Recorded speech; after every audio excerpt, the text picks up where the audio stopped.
The crowd is already screaming long before he steps into the light. The air trembles with sound, a living, breathing thing of excitement and bloodlust.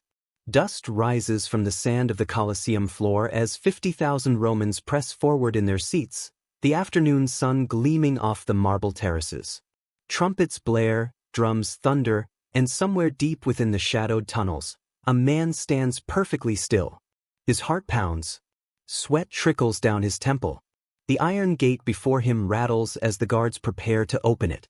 This is the final time he will ever walk through that door, and he knows it. The gladiator draws a slow breath, tasting iron and dust. Around him, the other fighters whisper silent prayers to gods they only half believe in. The scent of oil, leather, and blood clings to the air. From above, the crowd roars again, a single organism hungry for spectacle. He can almost feel their anticipation pressing down on him like the weight of an empire. For the Romans, this was not just entertainment. It was ritual, identity, and power. The arena was Rome itself, the place where strength, courage, and death were displayed for all to see. When the gate groans open, sunlight floods in, blinding him for a moment. He steps forward into the heat and glare, the noise hitting him like a wall. The floor of the Colosseum stretches out before him, a vast ellipse of golden sand. Across from him stands another man, armored differently, his opponent for this day. One of them will leave alive. The other will not. From the stands, the emperor watches beneath a canopy of purple silk, his presence both sacred and ominous. Every eye in the amphitheater turns toward the two men at the center, waiting for the signal that will decide their fates. The Colosseum itself is a marvel, the beating heart of imperial Rome. Completed in 80 AD under Emperor Titus, it could hold as many as 50,000 spectators. Its design was an engineering triumph, tiered seating that sorted citizens by status, secret corridors for slaves and beasts, trapdoors for dramatic entrances. Beneath the arena floor, the hypogeum hid cages, pulleys, and the machinery of death. Everything was meant to impress, to overwhelm the senses. It was propaganda carved in stone, a reminder that Rome's power extended even over life and death. As the crowd's chant swells, vendors move through the aisles selling wine and roasted nuts. Senators sit in the front rows, the poor higher up in the terraces, but all share the same excitement. The games are more than distraction, they are a statement of control. Bread and spectacle, as the poet Juvenal said, were the tools that kept the masses loyal. Here, the emperor gives them what they crave: blood, bravery, and the illusion of justice. Criminals, slaves, and prisoners of war pay with their lives to remind every Roman that order has its price. The gladiator knows none of this matters now. History, politics, empire, all of it fades beneath the weight of survival. The roar of the crowd becomes a low hum in his ears. He shifts his grip on his weapon, a short sword worn smooth by years of practice. The sand beneath his feet feels hot and alive. Across from him, his opponent raises his trident in salute. There is no hatred between them, only duty. They are mirrors of one another, bound by the same fate, trapped in a cycle of spectacle that will outlast them both. A trumpet sounds. The crowd falls into a tense hush. The two men salute the emperor, raising their weapons high. Hey, Caesar, morituri de salutant. Hail, Caesar, those who are about to die salute you. For a heartbeat, the entire amphitheater is silent. Then, with a single downward motion of the official's hand, the fight begins. The sound is chaos, the clash of steel, the grunts of exertion, the hiss of sand kicked up underfoot. The crowd shouts with every blow, their emotions swinging wildly between awe and bloodlust. Each strike carries meaning, each dodge is a gamble against death. But to the people watching, this is theater. The gladiator's pain is their excitement, his courage their entertainment. To survive, he must perform as much as he must fight. In the arena, skill is not enough. One must also give the crowd a story they will remember. As the battle rages, the camera pulls back, revealing the sheer immensity of the Colosseum, a sea of faces chanting in rhythm. The narrator's voice returns, calm yet heavy with meaning. In this place, death was not the end. It was spectacle, glory, punishment, reward. The final act in a performance where the empire itself was both audience and author. The gladiator stumbles, regains his footing, and drives forward again, blood streaking the sand. Somewhere in the upper tiers, a child watches with shining eyes, unaware that he is witnessing the most refined expression of Rome's cruelty, beauty, and brutality woven into one. The fight pauses, the crowd gasps, and the gladiator breathes hard, every muscle trembling. He knows this may be the last time he stands beneath the open sky. The camera lingers on his face, defiant, exhausted, aware. Then, as the crowd erupts again, the voice fades into a whisper. But no man is born a gladiator. Every fighter's story begins long before the arena. He was not always a gladiator. Once, he had another name, one that no one in Rome remembers now. Maybe he had been a farmer in the provinces, tending a small patch of land before war swept it away. Maybe he had been a soldier, captured after defeat on some distant frontier, or perhaps a criminal condemned to the arena to pay for his sins. Whatever his origin, his path converged on the same grim destination, the ludus, the gladiator school, where men were reshaped into living weapons. The journey to the ludus began in chains. Prisoners marched through the streets of Rome, jeered at by crowds who already saw them as less than human. The stench of sweat, fear, and iron filled the air as the guards prodded them onward. Some wept, others cursed, but most were silent, stunned into numb acceptance. For many, this was the end of their identity. Once they crossed the threshold of the training yard, they ceased to be citizens or soldiers. They became property of the lanista, the owner of the gladiators, whose word was law. The Ludus Magnus, the largest of Rome's training schools, stood just east of the Colosseum. From the outside, it looked like a fortress, its high walls topped with spikes to keep men in rather than enemies out. Inside, it was a strange blend of prison and barracks. Small cells lined narrow corridors. The air echoed with the sounds of clashing weapons and the barked orders of instructors. Wooden dummies stood in neat rows in the training yard, their surfaces scarred from thousands of blows. The heat was relentless, the discipline absolute. Each morning began before sunrise. The men were woken by the sound of horns and ordered to line up for inspection. Their bodies were oiled and strengthened, their diets carefully monitored. Contrary to the myth of constant starvation, gladiators were often well-fed, given barley, beans, and meat to build muscle and endurance. They were investments, after all. A dead trainee meant lost profit for the lanista. Doctors, called medici, tended to their wounds with surprising skill. In a brutal paradox, the same system that would one day demand their deaths took meticulous care to keep them alive until that moment arrived. Training was relentless. Wooden swords were replaced with real ones only when a fighter had mastered control. Every movement was drilled into muscle memory. The stance, the guard, the precise angle of a cut. Instructors, many of them retired gladiators, shouted corrections with a mix of cruelty and pride. The men learned not only how to fight, but how to perform. To survive, they had to understand rhythm, spectacle, and showmanship. Each class of gladiator had its own weapons, armor, and style. The Murmillo with his heavy helmet and short sword, the Retiarius with his net and trident, the Secutor built to hunt his lighter opponent. Their fights were designed like plays, pitting contrast against contrast, speed versus strength, light versus heavy, man versus fate. Despite the cruelty, bonds were formed.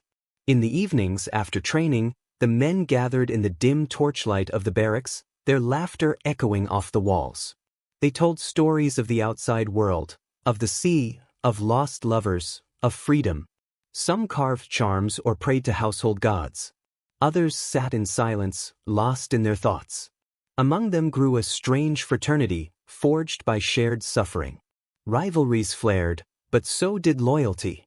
In a world where death was constant, even friendship became a form of defiance. Occasionally, a lanista would parade his best men before Roman officials, promising great shows to come. A skilled gladiator could become a celebrity, his name chanted by the crowds, his likeness painted on walls, his victories recorded on tablets. For those few, there was even the faint hope of freedom. A man who fought bravely for long enough could be granted a rudis, a wooden sword symbolizing release. Some lived to earn it, most did not. Still, the promise hung over them like a dream, the idea that through blood and obedience, they might win back their lives. But even hope was a tool of control. The system thrived on it. The more they believed they could escape, the harder they fought, the more spectacular the games became. Each victory drew them deeper into the machine. And for every man who rose in fame, a dozen more fell, their bodies quietly buried beyond the city walls. Their names never recorded, their stories never told. Our gladiator was one of the many who learned to bury fear beneath discipline. His hands hardened, his body became a weapon, his mind a shield against despair. When he first stepped into the ludus, he had cursed the gods. Months later, he no longer prayed. He had replaced belief with instinct, emotion with endurance. The world outside the walls faded until it no longer seemed real. Only the sand, the sword, and the roar of an unseen crowd existed. Yet sometimes, at night, when the torches burned low, he would close his eyes and imagine another life. The wind on his face, the sound of running water, the touch of someone he had loved long ago. Then he would open his eyes again and see the cold stone ceiling above him. Dawn would come soon, and with it, another day of drills, bruises, and commands. By the time his name was called for the next games, he no longer felt fear. The lanista praised his composure, his skill, his obedience. He was ready. The gates would open, the crowd would cheer, and he would step into the sunlight once more, a man shaped by Rome's cruelty, trained to die beautifully. Rome was an empire addicted to spectacle. It fed on it, breathed it, and used it to bind its people together under one illusion, that power and order flowed endlessly from the blood spilled in its arenas. To understand the final moments of any gladiator, one must first understand the city that demanded his death. From the marble forums to the crowded tenements, the games were the pulse of Roman life. They were not mere entertainment, they were a mirror held up to the empire itself. The Roman mind had been shaped by centuries of conquest. Violence was not an aberration, it was the foundation of their world. Victory was divine proof of Rome's destiny, and the arena became the stage where that belief was performed again and again. When the legions were not fighting on the frontiers, the citizens came to the amphitheater to watch miniature versions of those same battles. Wild beasts from Africa, prisoners from Gaul, condemned rebels, all were brought here to reenact Rome's dominance. In a sense, the Colosseum was a living history lesson, a place where the glory of conquest could be relived daily. For emperors, this obsession was a tool. The games were the ultimate form of propaganda, a performance of generosity and control. Each event was advertised as a gift, to the people, a demonstration of the emperor's wealth and mercy. In truth, they were political theater, distractions from shortages, corruption, or unrest. Bread and spectacle, the poet Juvenal wrote bitterly, were all the masses required to forget their hunger for freedom. And it worked. As long as the games continued, Rome remained content, enthralled by its own reflection. The logistics of these spectacles were staggering. Records describe festivals lasting for weeks, involving hundreds of gladiators and thousands of animals. Entire regions of the empire were scoured for exotic beasts, lions from Numidia, elephants from Carthage, tigers from the east. Some shows reenacted historical battles, complete with artificial forests or lakes flooded into the arena for mock naval fights. The editor, the sponsor of the games, often spent vast fortunes on these events, but in return he earned what no amount of money could buy: fame, political loyalty, and the love of the mob. Among the spectators sat all of Rome's social orders. The senators, in white togas, occupied the front rows closest to the emperor. Behind them, knights, citizens, freedmen, and, at the very top, the poor, each seat carefully assigned by class. It was the empire in miniature, hierarchy displayed as clearly as the fights below. The games reminded every Roman of their place, from the emperor who commanded life and death with a gesture to the slave who died to amuse him. And in that brutal order, the crowd found comfort. There were rules, of course, elaborate rituals that turned slaughter into ceremony. The gladiators saluted the emperor before combat. Referees enforced fairness and spectacle alike. The crowd was expected to participate, to decide the fate of the wounded by gesture, thumbs raised for mercy, turned for death. In those moments, the common Roman tasted divine power. They decided who lived and who died, their voices rising in unison like a single, all-powerful god. It was intoxicating. Some emperors were content to watch, but others stepped into the arena themselves. The most infamous of these was Commodus, son of Marcus Aurelius, who fought as a gladiator to the horror of the Senate. Clad in golden armor, he struck down animals and men alike, his victories carefully arranged to ensure his safety. Yet to the cheering crowd, he was a living god, strength incarnate, the embodiment of Mars. His participation blurred the line between ruler and performer, further binding imperial authority to the theater of death. Behind all the pageantry, however, there was a darker truth. The arena served as both a pressure valve and a warning. It gave the people an outlet for their rage, their boredom, their fears, all channeled into spectacle. But it also reminded them that the empire's mercy was conditional. Every criminal thrown to the lions, every rebel executed before the crowd, was a message. This is what happens to those who defy Rome. Order was maintained not only by law and legion but by the daily ritual of punishment performed in public view. Philosophers like Seneca and Cicero questioned the morality of it all, condemning the crowds for their cruelty. Seneca once wrote of leaving the games sickened, disgusted by the casual way men demanded blood for amusement. But his voice was a whisper against the roar of the mob. Rome was built on spectacle, and the games had become its heartbeat. To abolish them would have been to strip the empire of one of its greatest tools of cohesion. As the years passed, the line between religion and entertainment blurred. The games were often held in honor of the gods, Jupiter, Mars, or the spirits of deceased emperors. Death was sanctified, transformed into sacrifice. For the average Roman, watching a gladiator die was not only thrilling but righteous, part of the divine order that kept chaos at bay. And so, when dawn broke on the day of our gladiator's final match, it wasn't just a man walking into the arena. It was Rome itself, proud, violent, magnificent, and blind to its own cruelty. Every cheer, every drop of blood, was another affirmation of its greatness. The crowd didn't see a condemned man, they saw the living proof of their empire's strength. The arena was their mirror, and in it, they saw everything they wanted to believe. The sun blazes high as the gate creaks open. The Murmillo steps out, helmet glinting, heavy shield raised. Across the arena, the Retiarius, armed with only a trident and net, waits, breathing steady. The crowd erupts, tens of thousands roaring for blood. This isn't just a fight, it's theater, ritual, and death woven together. Above them, the emperor watches, expression unreadable. The Retiarius circles lightly, every step measured. The Murmillo lunges forward, shield first, his sword flashing in quick arcs. The trident strikes back, once, twice, scraping against bronze. Each blow is answered with a cheer, every near miss tightening the tension. Then the Murmillo stumbles, his shield catches in the sand. In a heartbeat, the net flies, a blur of rope and iron, tangling his sword arm. The crowd gasps. The Retiarius moves in for the kill, trident poised over his opponent's throat. But hesitation flickers in his eyes. Mercy? Pride? He's seen too many die to mistake hesitation for kindness. With a final shout, the Murmillo tears free and drives his sword upward. Steel meets flesh.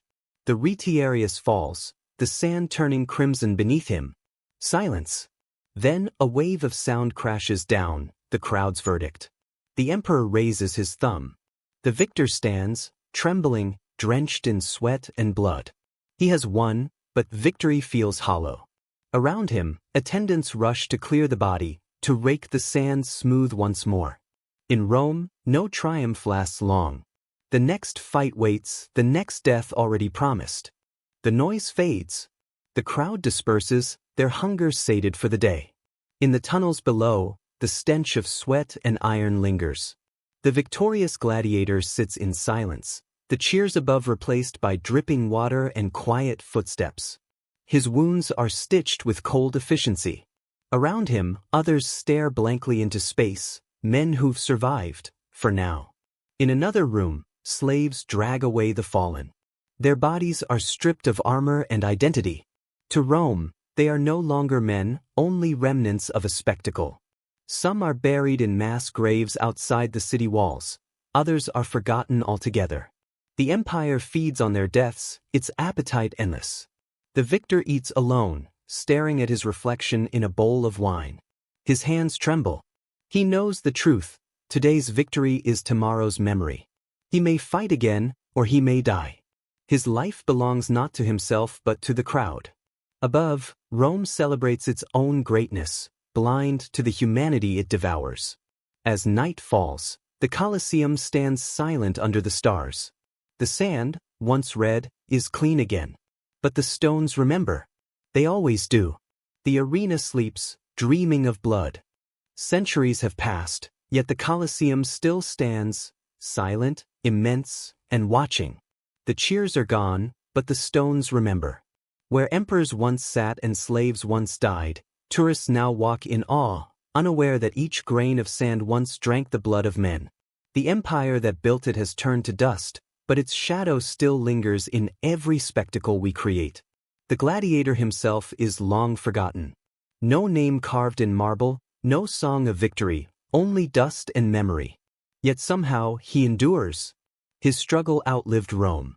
The image of a lone man, weapon in hand, standing defiant against fate has become eternal, retold in stories, painted on canvas, reborn on screens. He became more than a fighter. He became a symbol of the human will to rise, even when defeat is certain. But behind the legend was cruelty, a world that glorified suffering and called it virtue. Rome saw death as entertainment, control disguised as spectacle. Every fight reminded the people of the empire's power. It could command life and death, and the crowd would cheer. Still, we remember him, the man beneath the armor. Not for the blood he spilled, but for his courage to face the end. His silence echoes louder than the crowd's roar. As the camera drifts over the ruins, the narrator's voice softens. Empires fall. Names fade. But courage, pain, and the need to be remembered, those never die. The wind stirs through the empty arena. The sand lies still, waiting. Because in the end, every age has its Colosseum, and every man must one day step into the arena and face whatever fate awaits him.